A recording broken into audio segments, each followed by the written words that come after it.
Welcome to the 2020 season. Prepare to be very uncomfortable.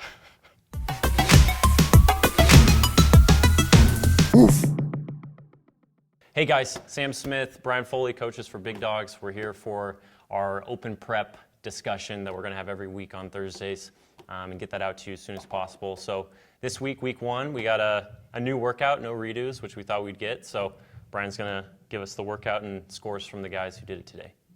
Cool, so the workout is 10 rounds for time, 8 ground to overhead at 95 pounds for males and 65 pounds for females, and 10 bar facing burpees. So we had Scott Panchik come in with a 922, and then Rich Froning coming in with a 10-minute flat score. Yes, man. The first thing I thought of was reward the pacer, our hashtag for OPEX, because you got these two movements you can cycle pretty consistently, but I think looking at their splits, we saw a decrement in pace, and I think that was to Rich's detriment, trying to stick up with Scott, and that's why Scott pulled away. Yeah. So we have some avatars we can go over. Yes, I created 3 groups to kind of separate people based on how long this might take them, or if they're even to finish under the time cap.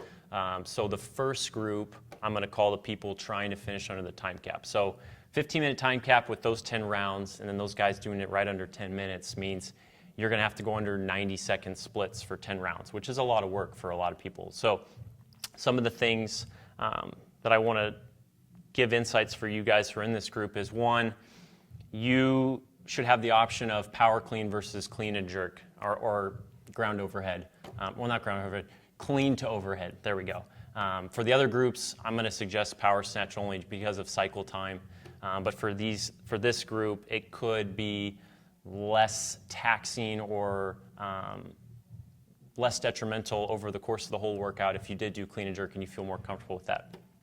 Second point is with the 90-second splits, or a few seconds under that, we want to average maybe a 125 to make up for transition times. You're going to want to allocate about 55 to 60 seconds for your burpees. So if you do the math, that's going to give you about 25, 30 seconds for the barbell movement, which if you think about that, it's like, okay, that's plenty of time to do that amount of work. It's like, yes, and that's the point. You're going to have to stay disciplined, that's your word for the week, up front, especially through the first 5 rounds, to stay on your pace so that when you get to the back half, you can sustain that and keep your splits tight, and then be able to maybe push the last 2 rounds and finish under that time cap. So stay disciplined, aiming for under 90-second splits, and deciding between power snatch and clean and jerk based upon what's more comfortable for you, along with what the load is. And if that's a little heavy for you, then maybe the clean and jerk's a better option. The second group, I'm going to call the 11.5, 12 to 14-minute range. So these are people who have some capacity and can push a bit, but they don't have top-end capacity, and they're a little bit faster than the broad audience of people.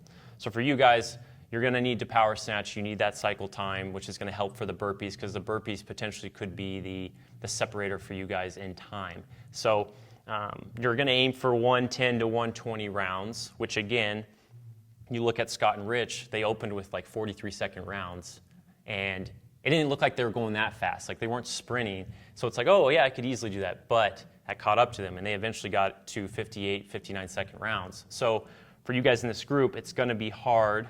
Again, you got to stay disciplined on the first 5 rounds to stay in your 105, 110 range for splits, so that when you get to the back half, you don't feel great, but you're in control and you're able to keep pushing, so that when you get to 8 and 9 and 10, you can keep that tempo going and you actually feel like, okay, I can push this a little bit more, especially the last 10 burpees. So staying disciplined, aiming for power snatch, and starting in the 105 to 110 range for your splits, and just trying to maintain that. The third group, these would be people aiming for sub 10, and even, let's say, the elite who are try to go sub 9, because those are going to be what we think are the top times around the world. For male and female, it's going to be sub 9. That doesn't mean like 8:05, but like under 9 minutes is going to be really impressive work.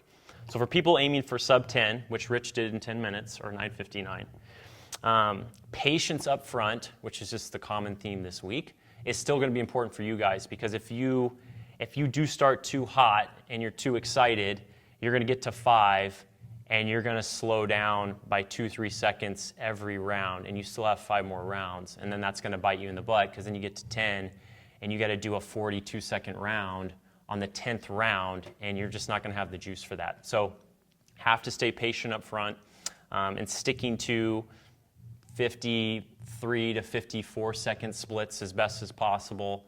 And then when you get into 6 and 7, you're going to be there, and it's going to be like, okay, I can kind of hold this, and then before you know it, you'll be in 8, and then you'll be able to like push a little bit because there's some light at the end of the tunnel. Yeah, snatching the barbell, little to no chalk. This is going to be big. There's a lot of transitions. I mean, there's essentially 20, right? There's 2 every round. And so if you lose 2 seconds in every transition, or 1, I mean, that's going to be 1,000 places. Or if you're under 10 minutes, that could be 50 places, which could be huge. So chalk, you're going to want to chalk the bar in your hands, but you're not going to want to try to spend time getting chalk, which we're going to talk about later anyways, but I figured now is a good time for this group. You're going to want to like stay away from the chalk. Scott, I don't think chalked at all, and Rich stopped and chalked, which coincidentally coincided with when he got a no rep and he got the chalk, which is, maybe he just didn't want to keep pushing. But hey, that's my opinion. Not to take anything away from Rich, because, so chalk the bar, chalk the hands, and then just put it to the side, but plan on not using that. And then making sure you're using sweat bands or whatever you're going to call those to keep sweat out of your hands, because your guys' tempo needs to stay up the whole time. And if you're losing 1 or 2 seconds to wipe your hands for sweat or get chalk, that's going to be a huge separator. And yeah, those are my groups. So cool. You want to go with kind of the running clock and the prep? Yep. Cool. So we're going to take you through a start to finish warm-up, which is going to take roughly about 60 minutes. So starting this clock for the 0 to 15-minute mark, you're going to be doing easy aerobic warm-up. And essentially what we're doing here is just we're going to be warming the core temperature up, get some perspiration, and get your body ready to go to battle. Okay, so starting out with this for 15 minutes, we want to cycle through this of 250-meter row, 20 lunges, 5 push-ups, 250-meter row, 10 kettlebell swings at 16 and 24 kilo, 5 burpees. Okay, so keeping that cadence nice and smooth, just to get the breath rate up and get you prepped and ready to do work. Okay? As you move down to the clock, 15 to 20 minutes, we're going to be prepping for dynamic range of motion. Okay? So specifically for this workout, we want you to get the hips, back, and core warm. Okay? From 20 to 30 minutes, our movement prep is going to be a CP build for you guys. If you want to do power snatch with a barbell, we're going to have you build to a moderate set of 3 touch-and-go power snatch. Okay? No pause at the thigh, a continuous movement, and make it snappy and solid, something to jazz you guys up. If you plan to do a power clean or ground to overhead, clean and jerk, build to a moderate set of 3 touch-and-go power clean to overhead. Again, no pause at the thigh, continuous movement, and make it snappy and solid. Okay? So again, I want to add something. Yeah. On the dynamic warm-up stuff, like Brian said, opening up the hips and the core and the back, use that time. If you are someone who, let's say your back blows up or gets tight in workouts, make sure you're getting a lot of blood flow to the back in that time frame, along with that easy aerobic piece that Brian said. The point is we just need a lot of blood in that area so that when you do get into that intensity, you're able to keep circulating the blood as best as possible so you don't blow up your back or a specific muscle group that's important for the workout. So just to add to that. Yeah, good points. So moving past the CP build, we're going to go into workout-specific prep. Okay, so this will be probably about the 30 to 40-minute range in this running clock. So starting this out, we want you to actually get a little touch of lactic in the blood and in the system. And here it's just to prep your brain and your body for the experience of what's to come once you go dark. Okay? So what we do is set you up as we do 15-second assault bike sprint at about 97%. Really, just a little bit under 100. You don't want to kill yourself on the first interval so that the fatigue curve rises and you can't perform in the workout. So we're going to give you about a rest about 3 to 4 minutes between that. Second set's going to be a 20-second assault bike sprint, again at 97%, or hard effort in your perceived exertion. Again, rest another 3 to 5 minutes, and then we're going to do a 30-second assault bike sprint at 97%. So from here, you can rest as needed until you kind of cool down.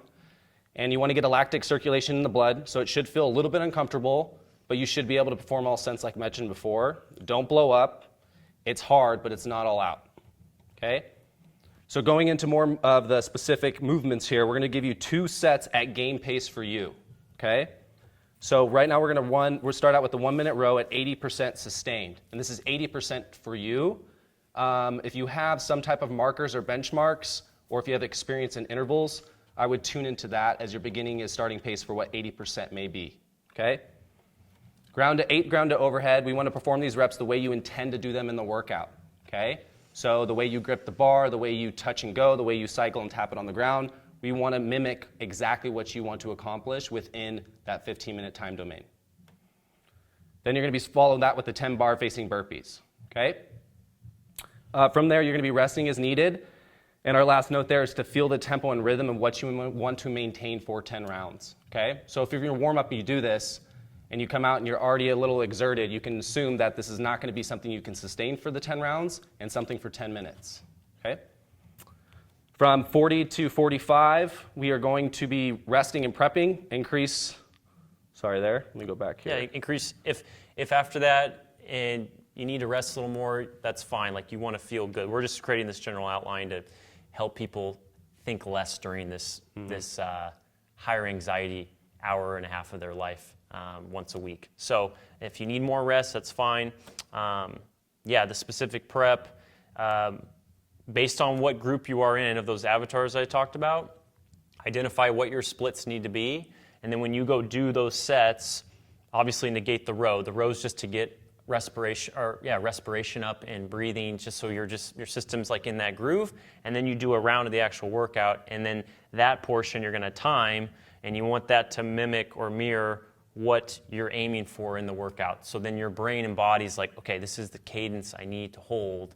And you're going to rest, you're going to do that a few times so that when you start the workout, you know exactly what you need to be holding. And then it's go time. You're good to go.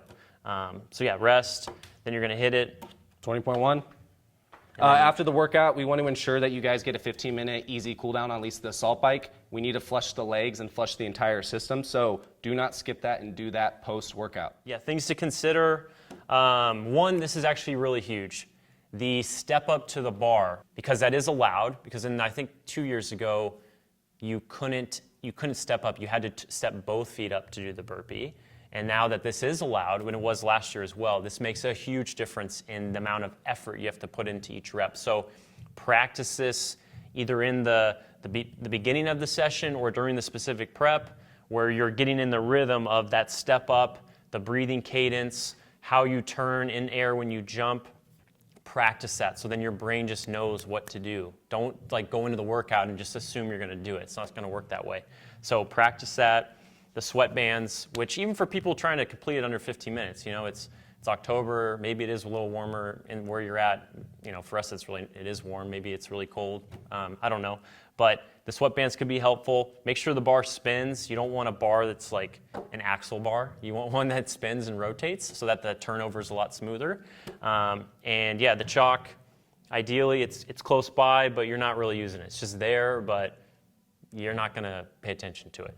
Redos, 2 is definitely fine for everyone, I would say, in my estimation. 3 would be borderline, just because of the total volume of reps. If you've built the volume in training and your system can recover well, then you might be able to do 3. You might be able to do a Friday AM, a Saturday or a Sunday AM, and then maybe a Monday PM potentially, if you need to do 3. But I'd suggest 2 max. Hit it on Friday. Maybe you do well, but there was a few things you want to tweak. Rest Saturday, blood flow, feel good. Sunday, blood flow, feel good. And then Monday, prep and hit it and, go dark. Hashtag go dark. That's the hashtag for the week. Anything to add? That's it. All right.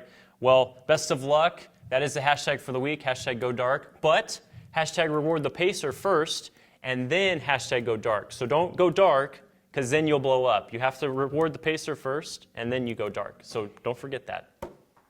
Thanks for tuning in.